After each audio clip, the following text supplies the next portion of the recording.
Hello दोस्तों, आपका स्वागत है एग्री बाय एनआरबी क्लासेज की ऑनलाइन प्लेटफॉर्म पे। दोस्तों, आज हम बात करेंगे आपके जो राजस्थान चतुश्रेणी की क्लासें लेके आए हम पॉलिटिकल की।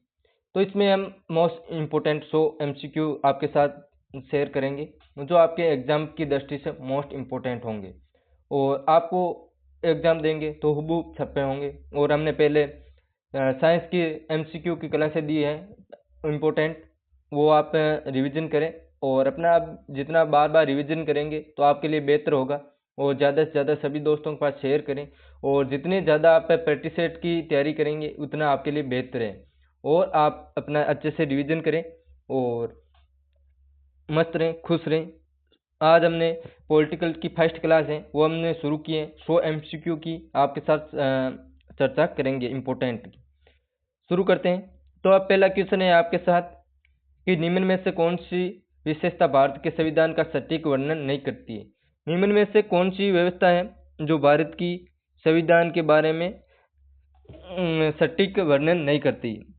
पहला ऑप्शन है आपके सामने, ये विशेष आप जैसे पेपर सोल्व करो तो ये विशेष पीछे ऐसे हाँ या नहीं ये है ना, इन पे टिक लगाना चाहिए तो आपको समझ में आ जाए कि नहीं पूछा है, हाँ पूछा है, सत्य पूछा है, असत्य पूछा है। ऐसे विशेष करके पॉइंटों का ध्यान रखेंगे। आपके ऐसे पॉइंट काफ़ी है वो नेगेटिव हो जाते हैं, ठीक है। ऐसे इसकी वजह से क्वेश्चन आपका नेगेटिव हो जाता है, विशेष कर ध्यान रखेंगे ऐसी चीज़ों का। और आप साथ साथ अपना प्रैक्टिस सेट जैसे पेज ले लें और उस पर 20 क्वेश्चन हम जैसे 20-25 क्वेश्चन लेके आ रहे हैं और लिख लें और अपना एनालिसिस करें कि कौन सा सत्य है, कौन सा असत्य है या कौन सा राइट है, नहीं है, रॉन्ग कितने हो रहे हैं आपके, क्या राइट कितने हो रहे हैं। ऐसे आप लिखते रहें, उससे आपको पता चल जाएगा कि अपनी तैयारी कितनी हो रही है, ठीक है। तो पहला किस ऑप्शन है आपके सामने, भारत का संविधान न्यायिक सर्वोच्च सर्वोच्चता की अमेरिका व्यवस्था है और एवं संसदीय सर्वोच्चता के ब्रिटेन सिद्धांत के बीच का रास्ता अपनाता है। मतलब इसमें बताया गया है कि भारत का संविधान है, न्यायिक सर्वोच्चता की अमेरिका की व्यवस्था है और संसदीय सर्वोच्चता है वो ब्रिटेन के सिद्धांत के आधार पर है। दूसरा ऑप्शन है आपके ये, और भारत का संविधान संसदीय सर्वोच्च के ब्रिटेन सिद्धांत के स्थान पर सीमित सरकार के अमेरिका सिद्धांत को प्राथमिकता देता है, ठीक है। कि भारत का संविधान संसदीय सर्वोच्चता ब्रिटेन सिद्धांत के सीमित सरकार के अमेरिका सिद्धांत को प्राथमिकता देते हैं। सी ऑप्शन है आपके सामने, भारत का संविधान का यानी कानून की उचित प्रक्रिया के सिद्धांत के स्थान पर कानून द्वारा स्थापित प्रक्रिया के सिद्धांत का अनुसरण करता है। डी ऑप्शन है आपके सामने, भारत का संविधान प्रत्येक नागरिक को रोजगार की सुरक्षा प्रदान करता है और समान आय का बल देता है। तो इसमें असत्य नहीं है, वर्णन सटीक उसके बारे में पूछा है तो ये राइट है आपके, ठीक है। ये भी राइट है आपके ऑप्शन और ये भी राइट ऑप्शन। डी ऑप्शन है वो आपके असत्य, क्योंकि भारत का संविधान प्रत्येक नागरिक को रोजगार की सुरक्षा प्रदान करता है लेकिन समान आय पर बल देता है, ये कोई जरूरी नहीं है। जैसे विधायक, संसद, प्रधानमंत्री, इनको अलग से प्रोटोकॉल दिया जाता है और आम जनता को अलग से प्रोटोकॉल दिया जाता है, ठीक है। ये आपके असत्य डी हो गया आपका असत्य, ये रॉन्ग है। अगले क्वेश्चन की बात करें तो आप अपनी स्क्रीन पे देख सकते हो कि अगला क्वेश्चन है कि भारत का संविधान लोकप्रिय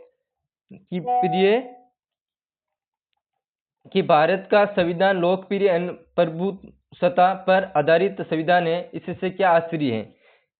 भारत का संविधान लोकप्रिय प्रभुसत्ता पर आधारित है, संविधान इससे क्या आश्रित है। पहला ऑप्शन है आपके, संविधान भारत की जनता द्वारा लिखा होता है। दूसरा ऑप्शन है संविधान भारत की जनता द्वारा निर्मित है और डी ऑप्शन है सी ऑप्शन है संविधान के अनुसार जनता सर्वोच्च है और डी ऑप्शन है संविधान भारत की जनता पर थोपा गया। तो इसका क्या आश्चर्य है कि भारत का संविधान लोकप्रिय प्रभुता है, तो इसका सी ऑप्शन है आपका राइट है कि भारत के संविधान के अनुसार सर्वोच्च जनता है, नागरिकता है, ठीक है।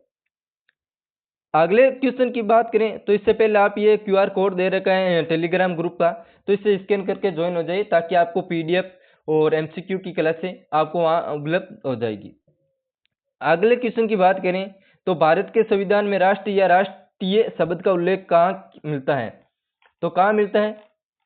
भारत के संविधान में राष्ट्र या राष्ट्रीय शब्द का उल्लेख कहाँ कहाँ मिलता है? तो कहाँ कहाँ मिलता है? ऑप्शन पहला केवल प्रस्तावना में, दूसरा है केवल मौलिक अधिकार में, सी ऑप्शन है भारत के नीति निर्देश तत्वों में, और डी ऑप्शन है प्रस्तावना और मौलिक कर्तव्यों में। तो कहाँ मिलता है?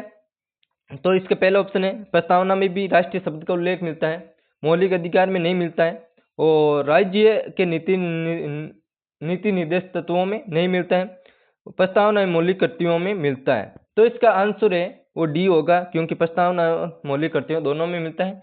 और देश की रक्षा करें तथा राष्ट्रीय सेवाई है। तो अगला क्वेश्चन है कि भारत के संविधान के संदर्भ में निम्नलिखित में से कौन सा एक कथन असत्य है, सत्य नहीं है, असत्य नहीं है, ऐसे विशेष पॉइंटों का ध्यान रखेंगे आप, सही है या नहीं है। तो पहला ऑप्शन है भारत संविधान एक जीवंत दस्तावेज है। दूसरा ऑप्शन है संविधान की बात एक से अधिक व्याख्या नहीं हो सकती, संवैधानिक बातें एक से अधिक व्याख्याएं नहीं हो सकती। सी ऑप्शन है समय की आवश्यकता अनुसार संविधान में संशोधन किया जा सकता है।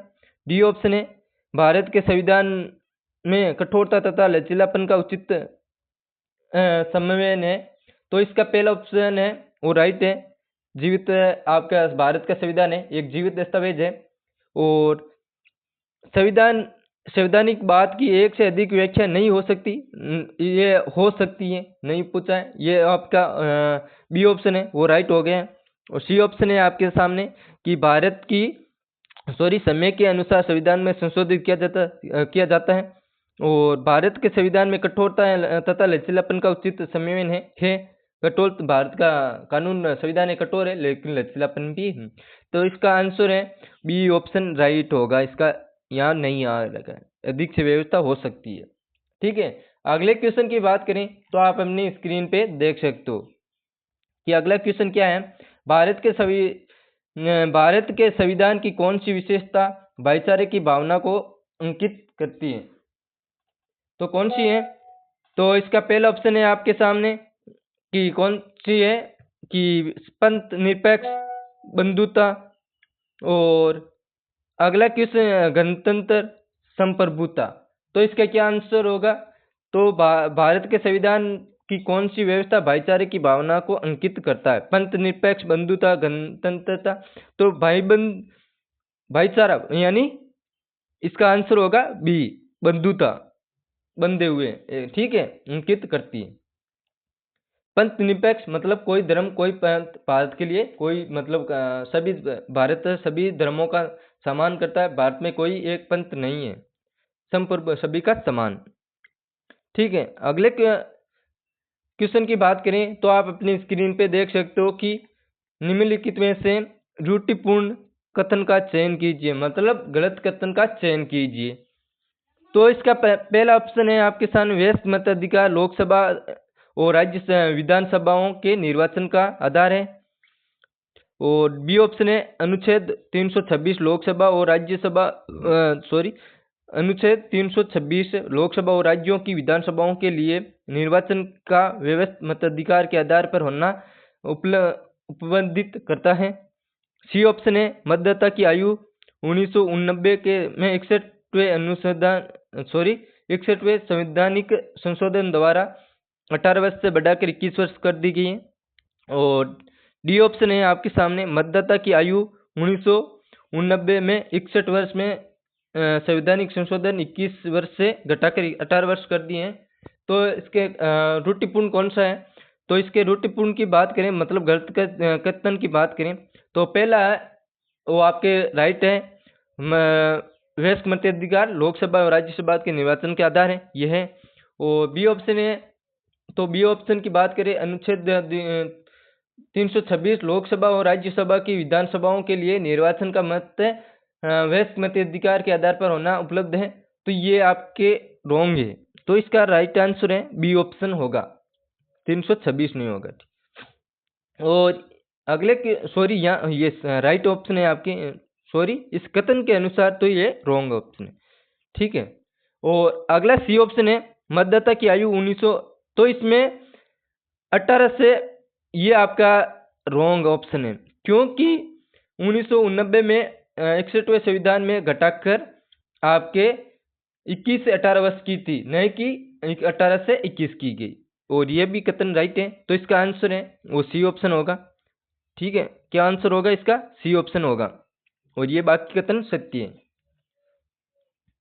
ठीक है, और अगले क्वेश्चन की बात करें तो आप अपने स्क्रीन पे देख सकते हो, निम्नलिखित कथनों पर विचार कीजिए।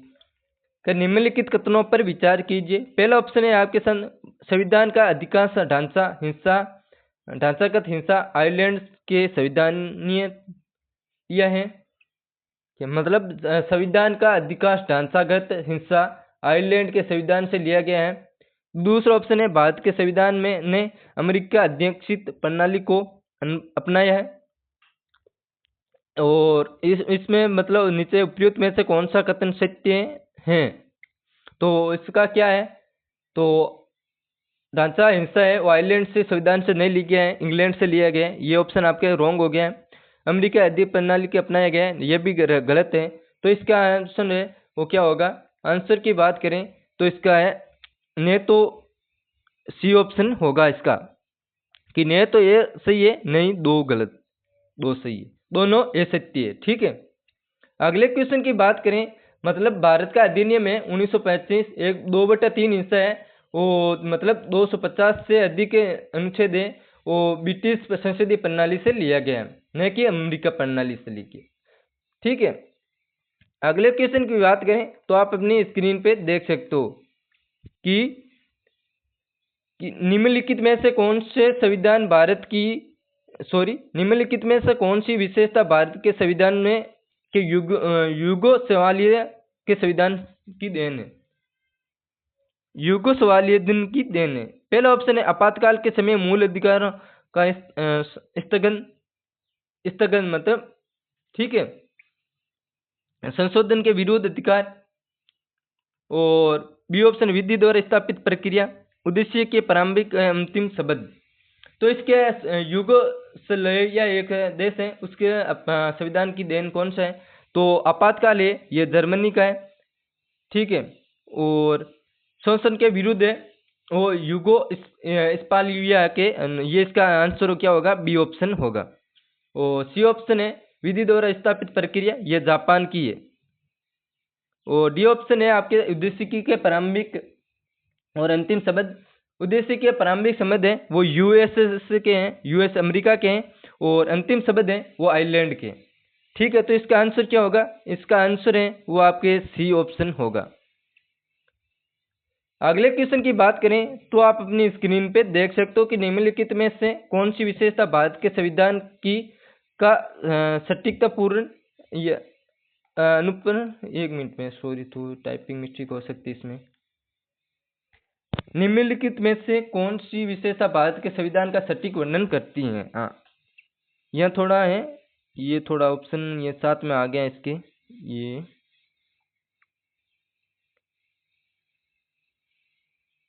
ठीक है, निम्नलिखित में से कौन सी विशेषता निम्नलिखित में से कौन सी विशेषता भारत के संविधान का सटीक वर्णन करती है? तो कौन सी है? पहला है ऑप्शन संसद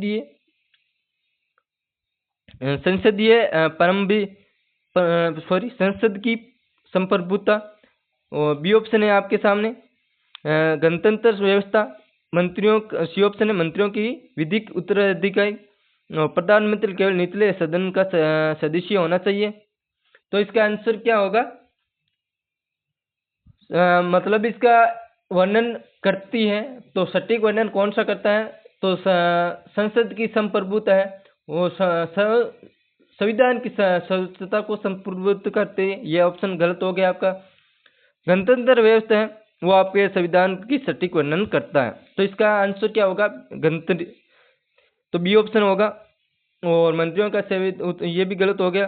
प्रधानमंत्री, ये भी गलत हो गया। तो इसका आंसर है बी होगा। क्या आंसर होगा आपका इसका? बी।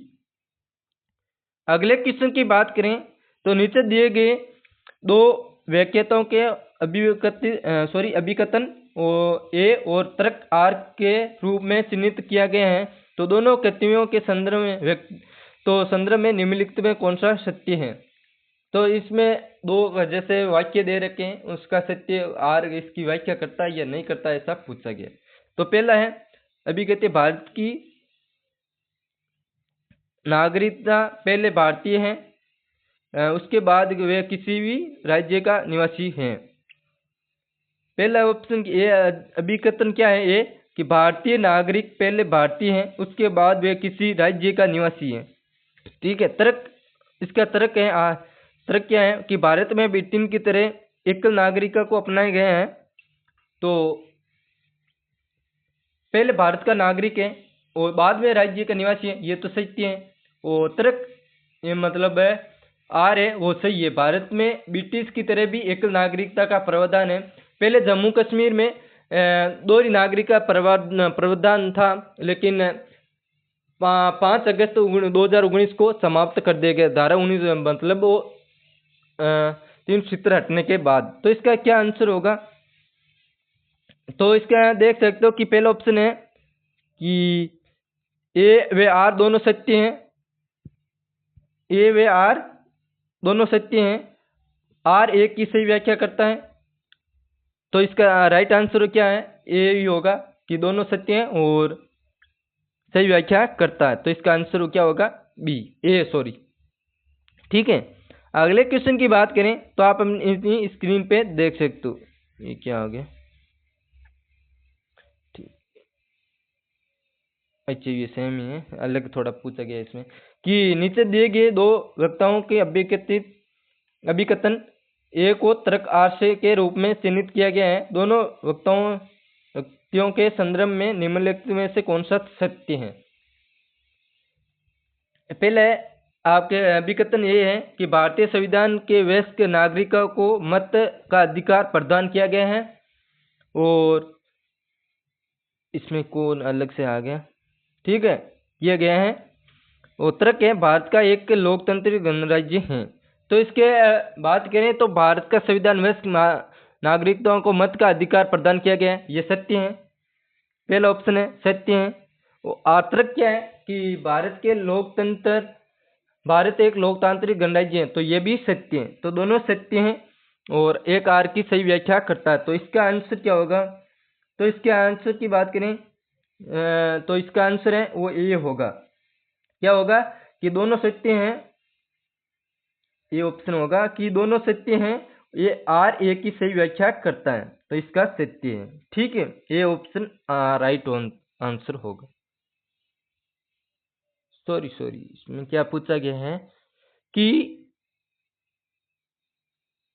हाँ ये है कि आर ए की सही व्याख्या नहीं करता है, ये तो अलग से, इसका आंसर क्या होगा, बी ऑप्शन होगा, इसके सही व्याख्या नहीं करता है। लोकतंत्र प्रधान मतलब लोकतांत्रिक गणराज्य तो है, भारत एक लोकतांत्रिक गणराज्य है, लेकिन आर ए की सही व्याख्या नहीं करता है, तो इसका आंसर क्या होगा, बी ऑप्शन होगा। अगले क्वेश्चन की बात करें तो अगला क्वेश्चन है, तो आप यहाँ देख सकते हो कि लोगों को अपने से जुड़े हर मामले में फैसला करने का सर्वोच्च अधिकार है। कोई भी बाहरी शक्ति भारत की सरकार को आदेश नहीं दे सकती कि उपयुक्त कथन भारतीय संविधान की कौन सी विशेषता को प्रकट करता है। तो इसका आंसर की बात करें तो इसका आंसर है, पहला है समाजवादी राज्य, दूसरा ऑप्शन है लोकतांत्रिक गणराज्य, पूर्ण संप्रभुता प्रभावशाली, और धर्म निरपेक्ष राज्य, पंथ निरपेक्ष राज्य भी कह सकते हैं। तो इसका आंसर है वो आपके इसमें थोड़ा टाइपिंग मिस्टेक हो गया, इसमें है संपूर्ण, पूरी तरह भी प्रभावशालीता भी कह सकते हैं, लेकिन इसमें सही आंसर होगा संपूर्ण प्रभुता संपन्न। ठीक है, सी ऑप्शन है इसका राइट होगा। अगले क्वेश्चन की बात करें तो नीचे दिए गए दो व्यक्तियों को अभिकथन एक और तर्क आर के रूप में चिन्हित किया गया है। दोनों कृतियों के संदर्भ में निम्नलिखित में से कौन सा सत्य है। तो पहला है अभिकथन है भारत में न्यायपालिका कार्यपालिका से स्वतंत्र है, और दूसरा तर्क है आर भारत की संसद न्यायालय अथवा न्यायाधीश के खिलाफ टिप्पणी कर सकता है। तो इसका आंसर की बात करें तो इसके भारत में न्यायपालिका कार्यपालिका से स्वतंत्र है, ये तो कथन सही है। भारत की संसद न्यायपालिका अथवा न्यायाधीश के खिलाफ टिप्पणी कर सकता है, ये गलत भारत के न्यायाधीश के पर कोई टिप्पणी नहीं करता है।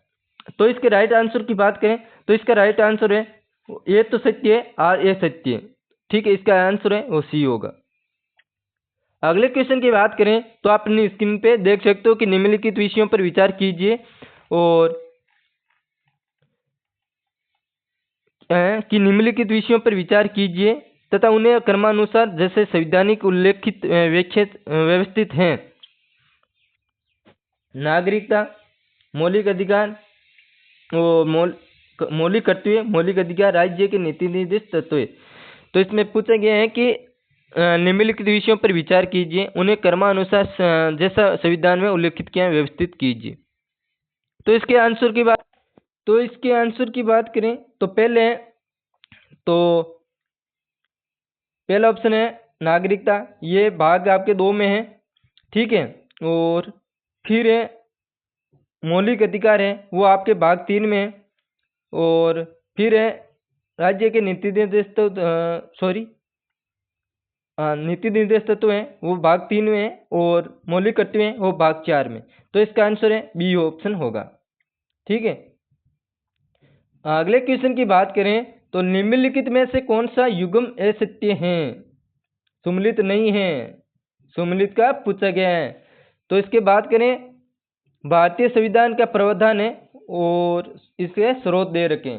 तो इसके क्या क्या है, तो बात करें सुमेलित नहीं पूछा गया है तो मौलिक अधिकार है, यूएसएस से लिया गया है, ये यहाँ आ रखा है, ठीक है। यूएसएस से लिया गया है। विधि द्वारा स्थापित प्रक्रिया है, वो जापान से ले रखी है, पिछले हमने बात ही की थी। समवर्ती सूची है, वो कनाडा से, ये रॉन्ग है, आपके कनाडा से नहीं ली गए हैं। आपातकालीन प्रावधान है, वो जर्मनी से लिया गए थे। तो समवर्ती सूची है, वो कहाँ से ली गई है, ऑस्ट्रेलिया से, ठीक है, ऑस्ट्रेलिया से लिया गया। तो इसका आंसर क्या होगा, सी, रॉन्ग है, इस सम्मिलित नहीं है। अगले क्वेश्चन की बात करें, निम्नलिखित में से रूढ़िपूर्ण कथन की पहचान कीजिए। निम्नलिखित में से रूढ़िपूर्ण कथन की पहचान कीजिए, तो कौन सा है, तो बात करें तो पहला ऑप्शन है भाग 6 में मुख्य रूप से राज्य सरकार का पर केंद्र है, क्या पेमेंट, भाग 6 में मुख्य रूप से राज्य सरकार पर केंद्रित है। भाग बी में वो ऑप्शन बी है, भाग 6 में आगे 5 अध्यायों में विभक्त है, भाग आगे 6 अध्यायों में विभक्त है। और भाग 6 में अनुच्छेद 152 से 152 से और अनुच्छेद 237 सम्मिलित है। तो इसके राइट आंसर की बात करें तो इसका राइट आंसर है वो रूढ़िपूर्ण कौन सा है, तो रूढ़िपूर्ण की बात करें तो इसका आंसर है सही है, सत्य है। और ये बी ऑप्शन है आपका रॉन्ग है, क्योंकि भाग 6 के आगे 5 अध्यायों में विभक्त नहीं है, 6 अध्यायों में विभक्त है। तो ये आपके एक सत्य हो गया, ये सत्य हो गया, सत्य है, ठीक है। भाग 6 में राज्य मतलब सरकार के वो अनुच्छेद 152 से 237 उल्लेखित है। अगले क्वेश्चन की बात करें तो आप अपने स्क्रीन पे देख सकते हो कि भारत के संविधान के संदर्भ में निम्नलिखित में से कौन से रूढ़िपूर्ण कथन का चयन कीजिए। इसमें भी असत्य पूछा गया है, असत्य कौन सा है, तो असत्य की बात करें तो आप यहाँ देख सकते हो कि पहला ऑप्शन है आपात प्रबंधन, क्या है, आपात उपबंधन संविधान के भाग 18 में दिए गए हैं। बी ऑप्शन है नगर पालिकाओं की शक्तियां संविधान के भाग 9 के में दी गई है। संविधान संशोधन में से संबंधित उपबंध संविधान के भाग 15 में दिए गए हैं। राजभाषा से संबंधित उपबंध संविधान के भाग 17 में दिए गए हैं। तो इसके राइट आंसर की बात करें तो राइट आंसर है इसका सी ऑप्शन होगा, क्योंकि भाग 15 में नहीं है, भाग 20 में उल्लेखित किया गया है। भाग 15 में नहीं है, भाग 20 में उल्लेखित किया गया है, जिसमें अनुच्छेद 268 में उल्लेखित है। तो इसका आंसर है वो, इसका आंसर की बात करें तो इसका आंसर सी हो गया, ठीक है। अगले क्वेश्चन की बात करें तो अगला क्वेश्चन आप अपनी स्क्रीन पे देख सकते हो कि निम्नलिखित में से सम्मिलित युग्म का चयन कीजिए। चौथी अनुसूची राज्यों मतलब चौथी अनुसूची दे रखी है, अनुसूचियां पूछी गई हैं, टोटल 12 होती हैं, मूल में 8 है। तो चौथी अनुसूची राज्यों और केंद्र शासित प्रदेशों के लिए राज्यसभाओं में सीटों का आवंटन है। 5वीं सूची अनुसूची और अनुसूचित जाति और जनजाति क्षेत्रों में प्रशासन तथा नियंत्रण उपलब्ध है। 10वीं सूची है दल बदल का प्रावधान है। 11वीं है नगर पालिकाओं की शक्तियों, प्राधिकरण एवं जिम्मेदारी है। तो इसके राइट आंसर की बात करें तो इसका राइट आंसर है क्या होगा कि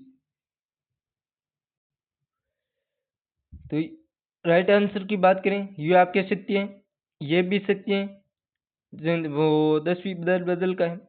ये आपके 11वीं सूची का नहीं है, नगर पालिका शक्तियों प्रावधान जिम्मेदारी है, ये अनुसूची 12 का है। ठीक है, ये आपके रॉन्ग आंसर होगा, तो इसका राइट आंसर डी ऑप्शन होगा। अगले क्वेश्चन की बात करें तो आप अपनी स्क्रीन पे देख सकते हो कि 71वें संविधान संशोधन अधिनियम 1992 के द्वारा निम्नलिखित में से कौन सी भाषाओं को सम्मिलित करने के लिए संविधान की 8वीं अनुसूची में संशोधन किया गया है। तो कौन से किए गए हैं। पहला ऑप्शन है कोंकणी, पहला ऑप्शन है आपके सामने कोंकणी, दूसरा मणिपुरी, नेपाली, मैथिली। तो राइट आंसर क्या होगा कि 71वें संविधान संशोधन अधिनियम 1992 के द्वारा निम्नलिखित में से कौन सी भाषाओं को सम्मिलित किया गया है संविधान 8वीं अनुच्छेद में। तो कोंकणी को किया गया है और मणिपुर को किया गया है, नेपाली को किया गया है, मैथिली को नहीं किया गया है। तो इसके राइट आंसर 1 2 3 1 2 इसका आंसर राइट क्या होगा, ए ऑप्शन होगा 1 2 3। ठीक है, 8वीं अनुच्छेद का संवैधानिक भाषाओं में मूल तो अभी भाषा संविधान भाषाएं 14 है, वर्तमान में 22 है। अगले क्वेश्चन की बात करें तो अगले क्वेश्चन है आप अपनी स्क्रीन पे देख सकते हो कि भारत के संविधान की 3वीं अनुसूची संबंधित है। भारत की संविधान की 3वीं अनुसूची संबंधित है। पहला ऑप्शन है अनुच्छेद 75 4 से 148 3। बी ऑप्शन है अनुच्छेद 75 4 से 148 2 और 164 4। सी ऑप्शन है आपके सामने अनुच्छेद 148 3 64 2 और डी ऑप्शन है अनुच्छेद 75 4 124 6 और 188। तो इसका राइट आंसर की बात करें तो 3वीं अनुसूची में शपथ का प्रावधान है, जो केंद्र और राज्य के संसदीय सुप्रीम कोर्ट के न्यायाधीश है सीजे और राज्य में विधायक है हाईकोर्ट के मुख्य न्यायाधीश है मंत्री। ठीक है, तो अनुच्छेद इसका राइट आंसर की बात करें तो इसका राइट आंसर है वो आपके डी होगा। 75 संघ के मंत्रियों हैं 75 में और 124 6 में सुप्रीम कोर्ट के जस्टिस और 188 में विधायक। तो इसका राइट आंसर है वो आपके डी ऑप्शन होगा। ठीक है, तो इसके आगे बात करें तो आपके ये सुबह 8 बजे कला एवं संस्कृति की एमसीक्यू की क्लासेस चल रही है, प्रॉपर चल रही है, तो आप इन क्लासों को भी अटेंड कर सकते हो। आपके मोस्ट इंपॉर्टेंट क्लासें हैं, अटेंड जरूर करें। जो आपके एग्जाम की दृष्टि से मोस्ट इंपॉर्टेंट एमसीक्यू की क्लासें लेके आ रहे हैं यशवंत सर आपके साथ। ठीक है, और ये हमारे व्हाट्सएप का क्यूआर कोड दे रखा है, इसे आप स्कैन करके ज्वाइन हो सकते हो और ज़्यादा से ज़्यादा सभी दोस्तों के पास शेयर करें वीडियो को और कमेंट करें, लाइक करें और किसी भी प्रकार की कोई प्रॉब्लम है तो कमेंट करके ज़रूर बताएं। धन्यवाद।